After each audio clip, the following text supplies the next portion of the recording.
History of marketing. The study of the history of marketing, as a discipline, is meaningful because it helps to define the baselines upon which change can be recognized and understand how the discipline evolves in response to those changes.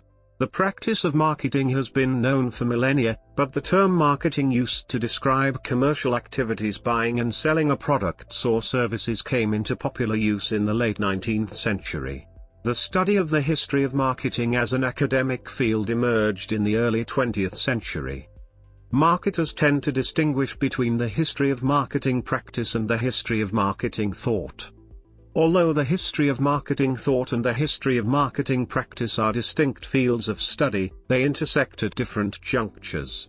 Marketing practitioners engage in innovative practices that capture the attention of marketing scholars who codify and disseminate such practices. At the same time, marketing academics often develop new research methods or theories that are subsequently adopted by practitioners. Thus developments in marketing theory inform marketing practice and vice versa. The history of marketing will remain incomplete if one disassociates academia from practitioners. The publication, in 1960, of Robert Keith's article, The Marketing Revolution, was a pioneering work in the study of the history of marketing practice. And, in 1976, the publication of Robert Bartle's book, The History of Marketing Thought, marked a turning point in the understanding of how marketing theory evolved since it first emerged as a separate discipline around the turn of last century. Etymology. According to etymologists, the term marketing first appeared in dictionaries in the 16th century where it referred to the process of buying and selling at a market. The contemporary definition of marketing as a process of moving goods from producer to consumer with an emphasis on sales and advertising first appeared in dictionaries in 1897.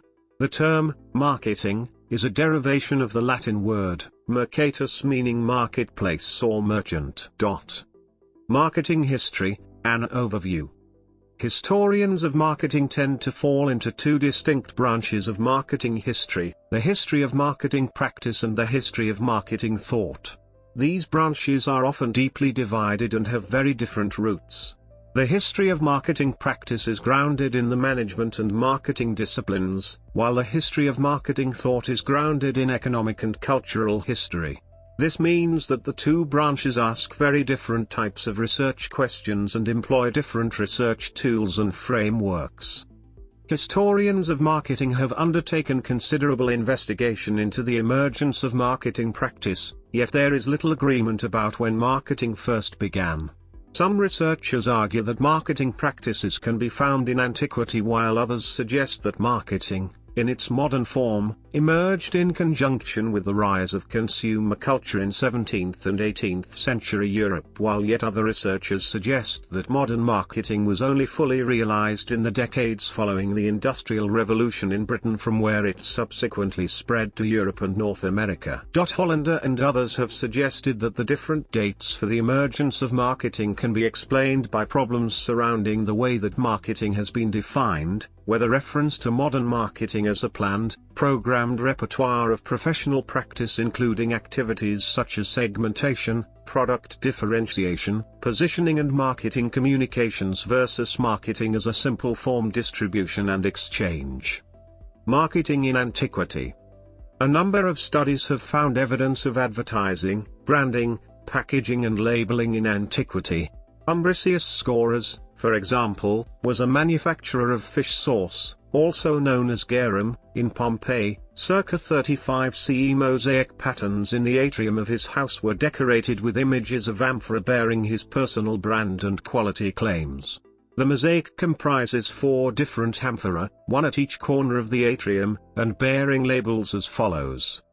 The reputation of Scora's fish sauce was known to be of very high quality across the Mediterranean, and its reputation traveled as far away as modern France. Curtis has described this mosaic as an advertisement, and a rare, unequivocal example of a motif inspired by a patron, rather than by the artist.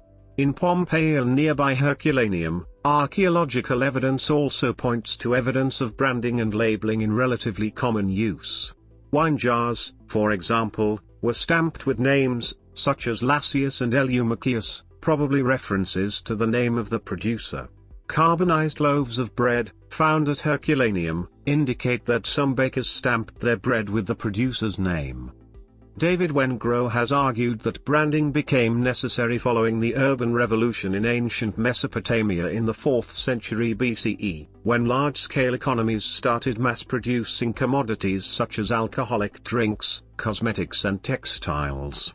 These ancient societies imposed strict forms of quality control over commodities, and also needed to convey value to the consumer through branding. Producers began by attaching simple stone seals to products which over time were transformed into clay seals bearing impressed images, often associated with the producer's personal identity, thus giving the product a personality.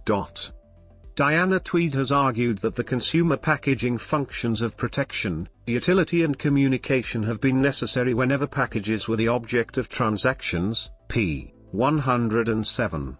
She has shown that amphoras used in Mediterranean trade between 1500 and 500 BCE exhibited a wide variety of shapes and markings, which provided information for transactions. Systematic use of stamped labels dates from around the 4th century BCE. In a largely pre-literate society, the shape of the amphora and its pictorial markings conveyed information about the contents, region of origin and even the identity of the producer, which were understood to convey information about product quality. Not all historians agree that these markings can be compared with modern brands or labels. Moore and Reed, for example, have argued that the distinctive shapes and markings in ancient containers should be termed proto-brands rather than modern brands. Marketing in the Middle Ages. In England and Europe during the Middle Ages, market towns sprang up. Some analysts have suggested that the term, marketing, may have first been used in the context of market towns, where the term marketing may have been used by producers to describe the process of carting and selling their produce and wares in market towns.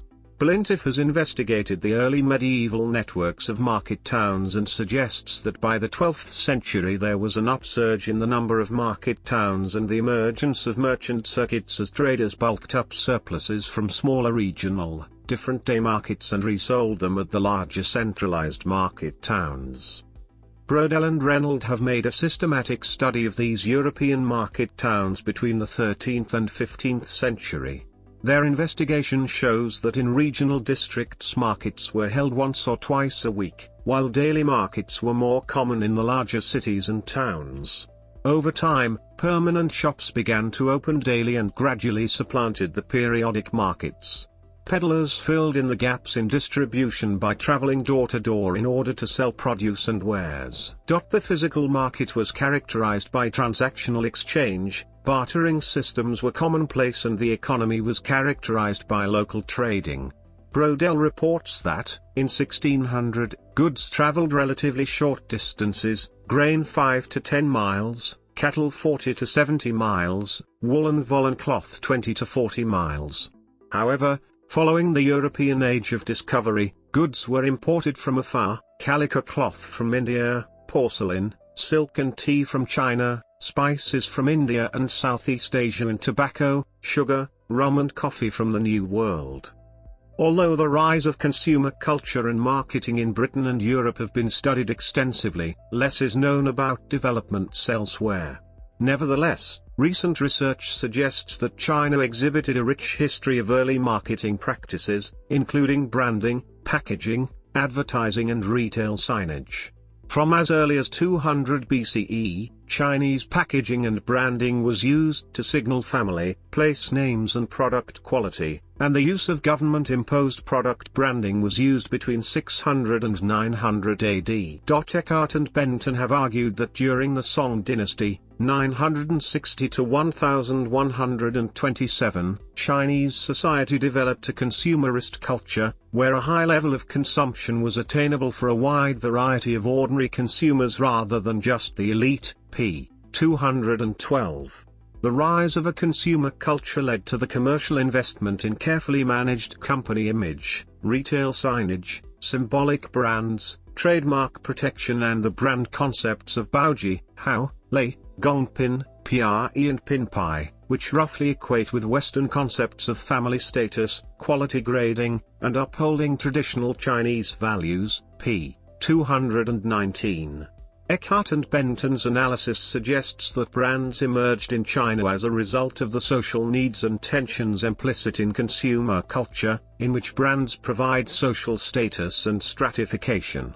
Thus, the evolution of brands in China stands in sharp contrast to the West, where manufacturers pushed brands onto the market in order to differentiate, increase market share and ultimately profits, pages 218 to 219. Marketing in 17th and 18th century Europe.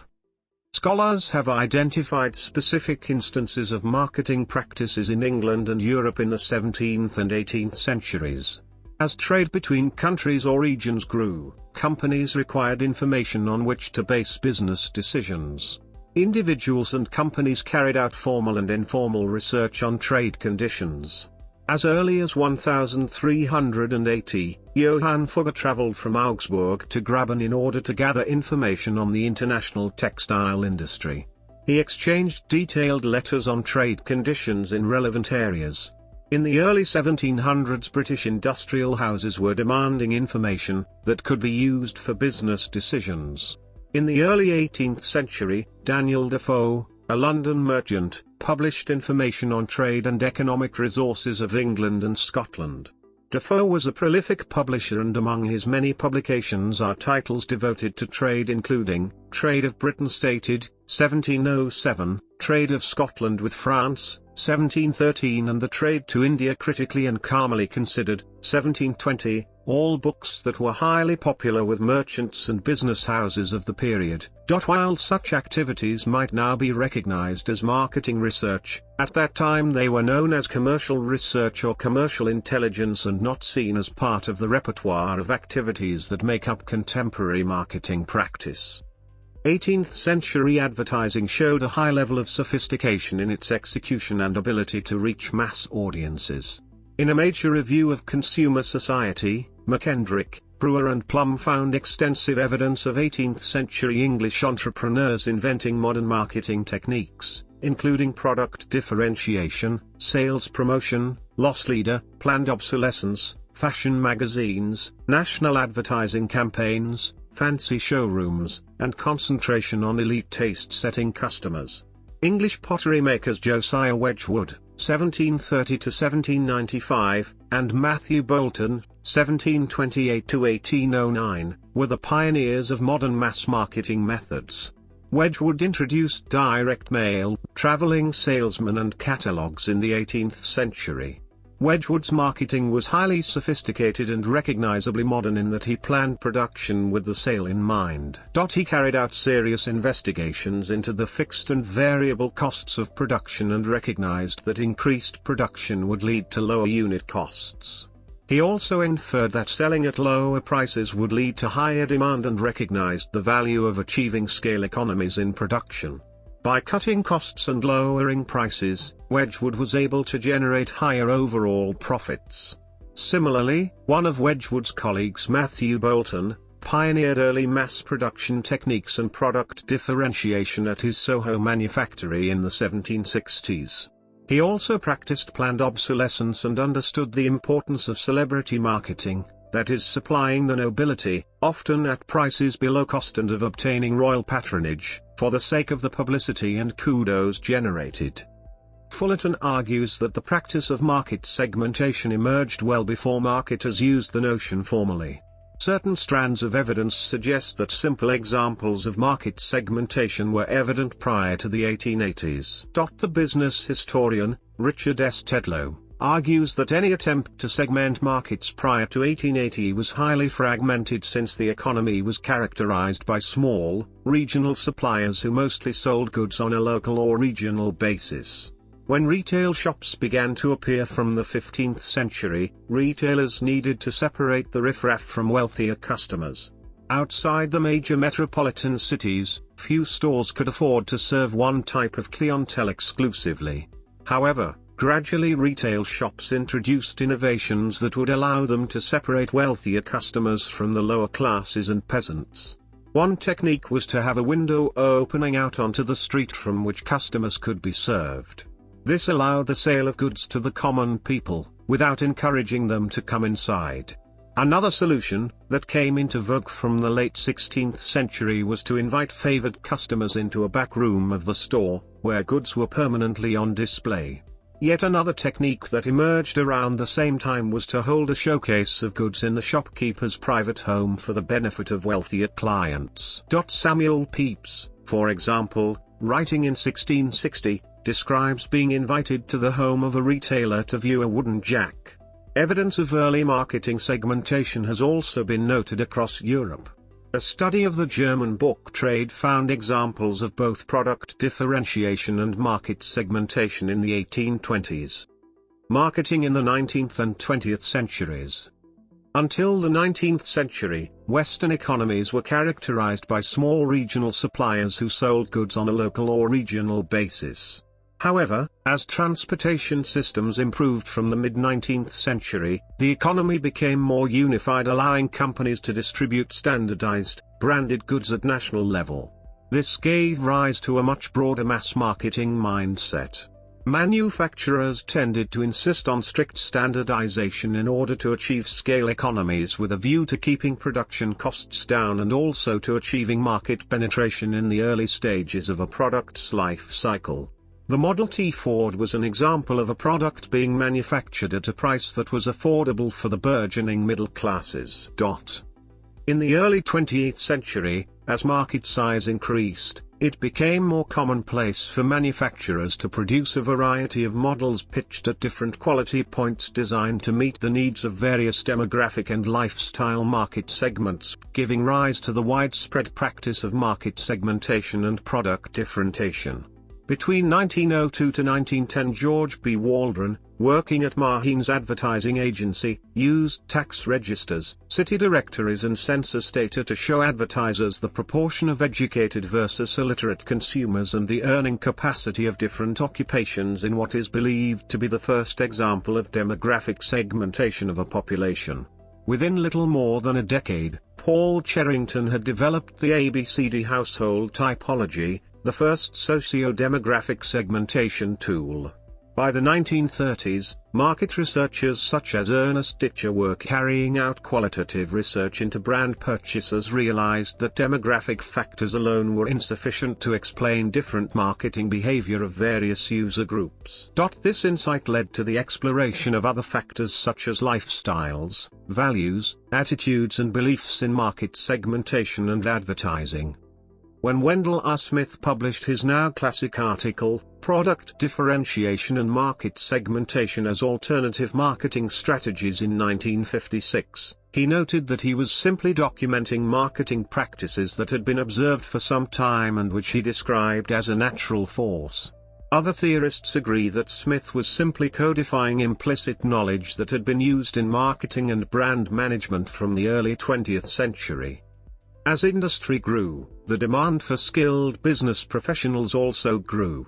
To meet this demand, universities began offering courses in commerce, economics and marketing. Marketing, as a discipline, was first taught in universities in the very early 20th century. However, researchers only became interested in investigating the history of marketing in the mid-20th century. From the outset, researchers tended to identify two strands of historical research, the history of marketing practice and the history of marketing thought, which was fundamentally concerned with the rise of marketing education and dissecting the way that marketing was taught and studied. Early historical studies were primarily descriptive. History of marketing practice. The practice of marketing may have been carried out for millennia, but the modern concept of marketing as a professional practice appears to have emerged the post-industrial corporate world. In addition to the studies of specific cultures or time periods, discussed in the preceding section, some historians of marketing have sought to write more general histories of marketing's evolution in the modern era. A key question that has preoccupied researchers is whether it is possible to identify specific orientations or mindsets that inform key periods in marketing's evolution. Marketers disagree about the way that marketing practice has evolved over time. Orientations and philosophies. In the marketing literature, continuing debate surrounds the orientations or philosophies that might have informed marketing practice at different periods of time. An orientation may be defined as the type of activity or subject that an organization seems most interested in and gives most attention to. In relation to marketing orientations, the term has been defined as a philosophy of business management, or a corporate state of mind, or as an organizational culture. Common periods. The general lack of agreement amongst scholars as to what constitutes clearly identifiable periods and the orientation that characterized each distinct period has spawned a lengthy list of orientations. Space prevents an exhaustive description of all periods or eras. However, the salient features of the most commonly cited periods appear in the following section. Production orientation. A production orientation is often proposed as the first of the so-called orientations that dominated business thought. Keith dated the production era from the 1860s to the 1930s, but other theorists argue that evidence of the production orientation can still be found in some companies or industries. Specifically, Kotler and Armstrong note that the production philosophy is one of the oldest philosophies that guides sellers and is still useful in some situations. The production orientation is characterized by selling orientation. The selling orientation is thought to have begun during the Great Depression and continued well into the 1950s, although examples of this orientation can still be found today. Kotler et al. Note that the selling concept is typically practiced with unsought goods. The selling orientation is characterized by marketing orientation. The marketing orientation or the marketing concept emerged in the 1950s. Characteristics of the marketing orientation. Societal marketing concept. Philip Kotler is often credited with first proposing the societal marketing orientation or concept in an article published in the Harvard Business Review in 1972. However, some marketing historians, notably Wilkie and Moore, have argued that a societal perspective was evident in marketing theory and in marketing texts, since the discipline's inception in the early 1900s, or that societal marketing is merely an extension of the marketing concept. The societal marketing concept adopts the position that marketers have a greater social responsibility than simply satisfying customers and providing them with superior value. Instead, marketing activities should strive to benefit society's overall well-being. Marketing organizations that have embraced the societal marketing concept typically identify key stakeholder groups including employees, customers, local communities, the wider public and government, and consider the impact of their activities on all stakeholders. They ensure that marketing activities do not damage the environment and are not hazardous to broader society. Societal marketing developed into sustainable marketing. Characteristics of societal marketing. Relationship orientation. Starting in the 1990s, a new stage of marketing emerged called relationship marketing. The focus of relationship marketing is on a long-term relationship that benefits both the company and the customer. The relationship is based on trust and commitment, and both companies tend to shift their operating activities to be able to work more efficiently together. One of the most prominent reasons for relationship marketing comes from Kotler's idea that it costs about 5 times more to obtain a new customer than to maintain the relationship with an existing customer. A relationship marketing approach seeks to maximize the value of all the potential exchanges an organization could have into the future. The characteristics of relationship marketing include: empirical support for relationship marketing as a distinct paradigm is very weak. One study suggests that relationship marketing is really a subcomponent of large-scale movements of the value-added process rather than a separate era or framework. Some theorists suggest that marketing is moving from a relationship marketing paradigm and towards a social media paradigm where marketers have access to a more controlled environment and are able to customize offers and communications messages. Periodizations. To investigate the history of marketing practice, scholars often turn to a method known as periodization. Periodization refers to the process or study of categorizing the past into discrete, quantified, named units for the purpose of analysis or study. Scholars do not agree on the periods that characterize the history of marketing practice. In a major review of the periodization approach, Hollander et al. Have identified 14 different stage theories or short periodizations, as well as a total of 19 long periodizations that have been carried out since 1957. Of these, the contributions of Robert Keith, 1960, and Ronald Fullerton, 1988, are the most frequently cited. Keith's periodization. In 1960, Robert Keith, the then vice president of Pillsbury, set the stage for decades of controversy when he published an article entitled The Marketing Revolution, in which he set out the way that the Pillsbury Company had shifted from a focus on production in the 1860s through to a consumer focus in the 1950s. He traced three distinct eras in Pillsbury's evolution. In addition, Keith hypothesized that a marketing control era was about to emerge. Although Keith's article explicitly documented Pillsbury's evolution, the article appears to suggest that the stages observed at Pillsbury constitute a standard or normal evolutionary path, production sales marketing, for most large organizations. Keith's notion of distinct eras in the evolution of marketing practice has been widely criticized and his periodization described as helplessly flawed. Specific criticisms of Keith's tripartite periodization include that the article, which is entirely based on Keith's personal recollections and did not use a single reference, is best described as anecdotal. Systematic studies carried out since Keith's work have failed to replicate Keith's periodization. Instead, other studies suggest that many companies exhibited a marketing orientation in the 19th century and that the business schools were teaching marketing decades before Pillsbury adopted a marketing-oriented approach. Jones and Richardson also investigated historical accounts of marketing practice and found evidence for both the sales and marketing era during the so-called production era and concluded that there was no marketing revolution. A detailed study of the chocolate manufacturer, Rowntree, found that this company had shifted from a production orientation through to a marketing orientation by the 1930s, without having transitioned through the so-called sales orientation. Other critiques of Keith's work have pointed out that the so-called production era fails to align with historical facts and have suggested that it is a myth. Keith's eras have become known, somewhat cynically, as the standard chronology. Fullerton's periodization.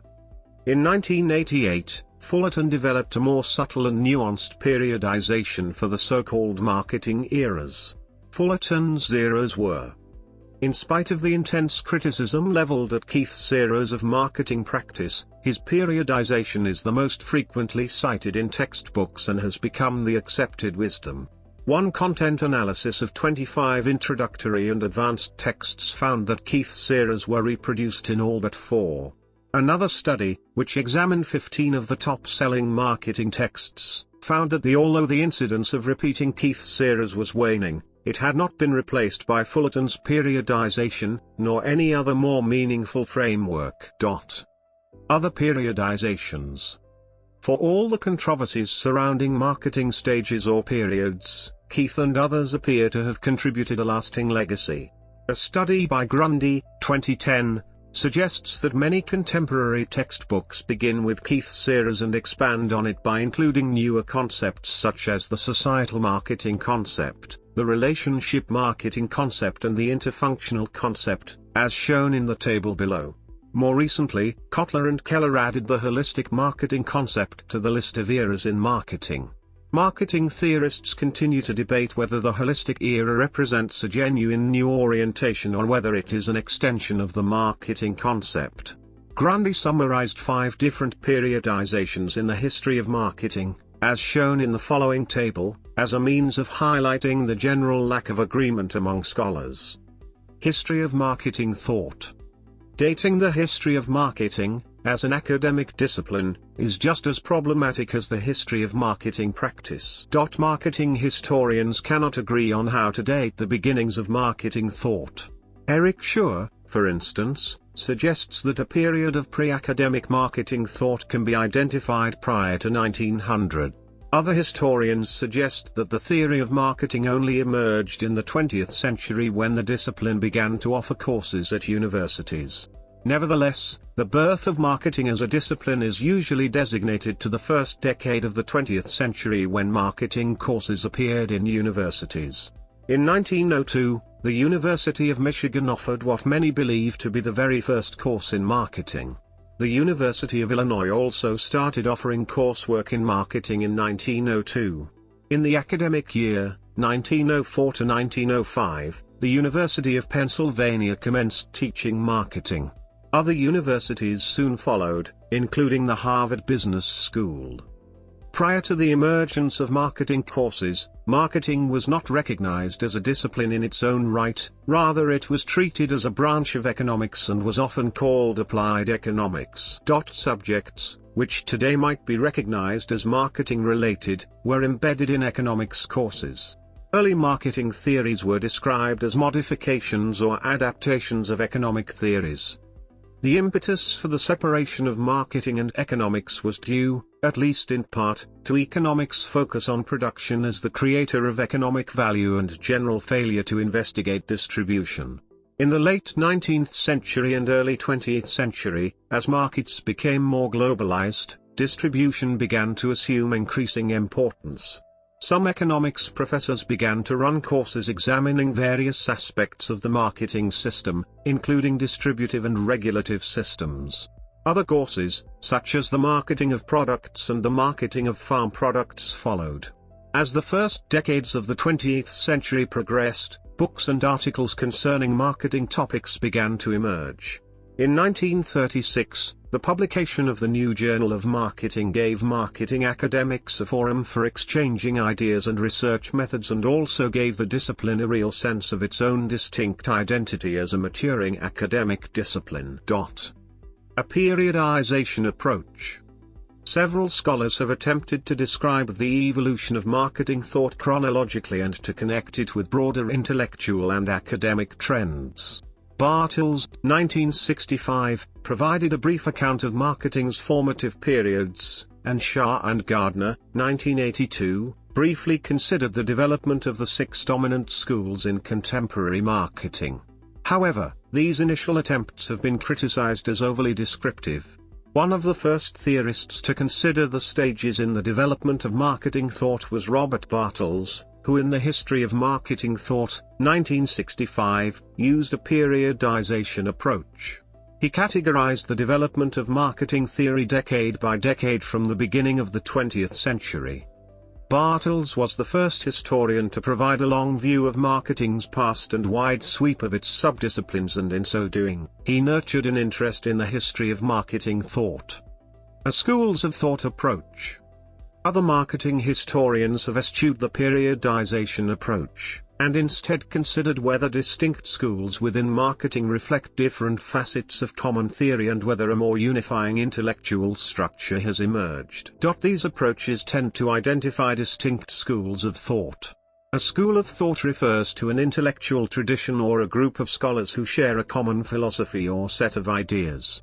Marketing historians, Shaw and Jones, define a school of thought as one that has a substantial body of knowledge, developed by a number of scholars, and describing at least one aspect of the what, how, who, why, when and where of performing marketing activities.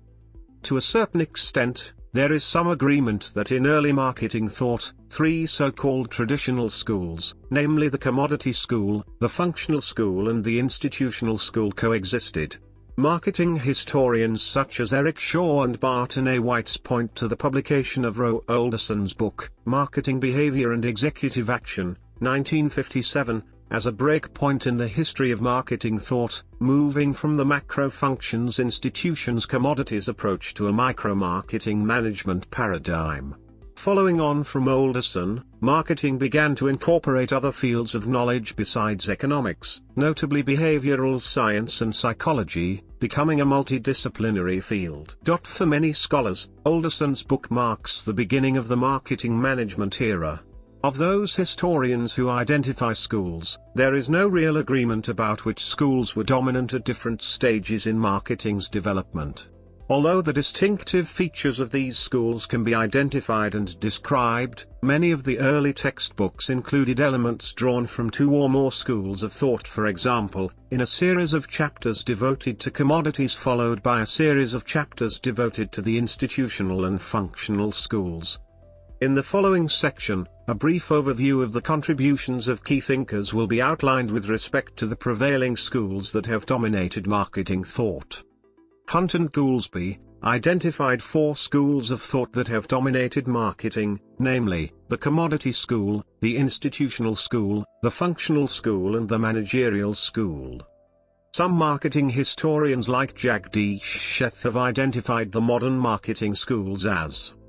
Yet other commentators identify a broader range of schools. O'Malley and Lycrew, for example, document the schools as. Brief description of the dominant schools of thought. By the 1920s, the marketing discipline was organized into three schools of thought: the commodity school, the institutional school and the functional school. The following sections briefly outlines the schools of thought as conceptualized by key thinkers in the discipline. Although these can be treated as separate schools of thought, considerable overlap between them is evident. The three schools that preceded marketing management exhibited a highly descriptive approach, and collectively these are often called the classical schools. These schools borrowed heavily from economics and were largely concerned with aggregate demand and lacked a focus on the individual firm. By the 1960s, all previous schools of thought had been eclipsed by the managerial school because it offered a problem-solving approach and presented marketers with potential solutions to marketing problems that were frequently encountered. The commodity school. The commodity school is thought to have originated with an article by C.C. Palin, 1916, with a focus on the objects of exchange, and was primarily concerned with classifying commodities.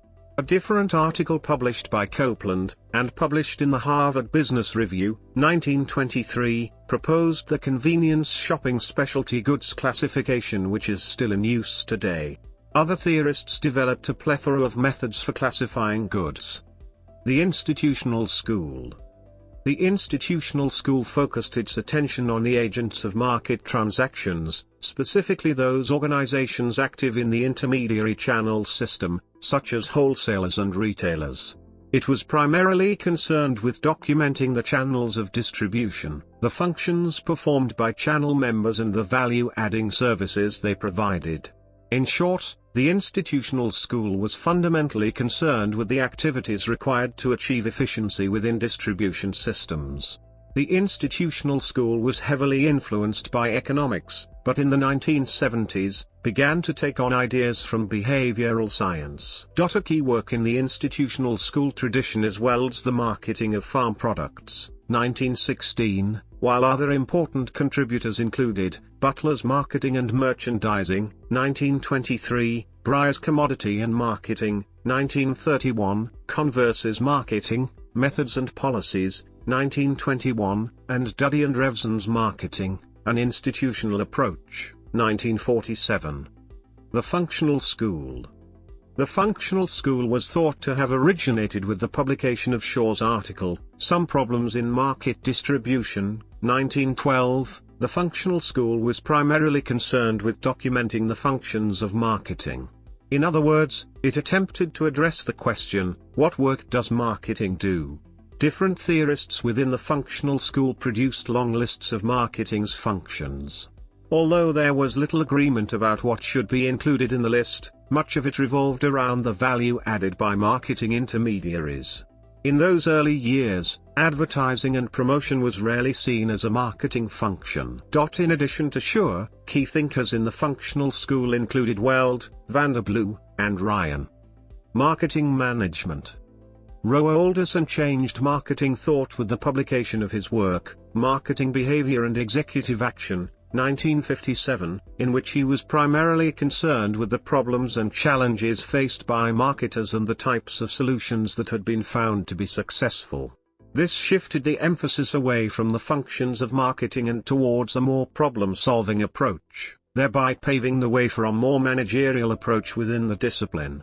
Some historians have claimed that Alderson's article signaled a paradigm shift in thinking, towards a new macro-marketing approach. The marketing management school emerged as the dominant school in the 1960s following the publication of Basic Marketing, a managerial approach, written by E. Jerome McCarthy, and replaced the so-called functional school, which had been the dominant school for the first part of the 20th century. In the words of Hunt and Goolsby, the publication of McCarthy's text sounded the beginning of the end for the functional school.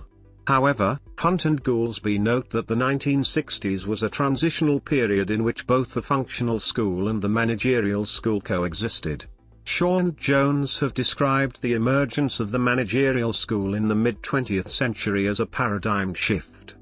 While the management school continued to borrow from economics, it also introduced ideas from the new and emerging fields of sociology and psychology, which offered useful insights for explaining aspects of consumer behavior such as the influence of culture and social class.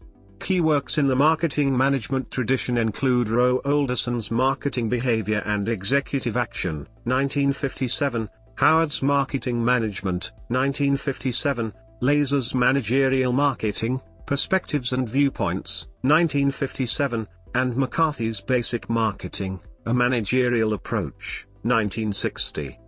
The salient features of the managerial approach to marketing are: key innovations that influenced marketing practice.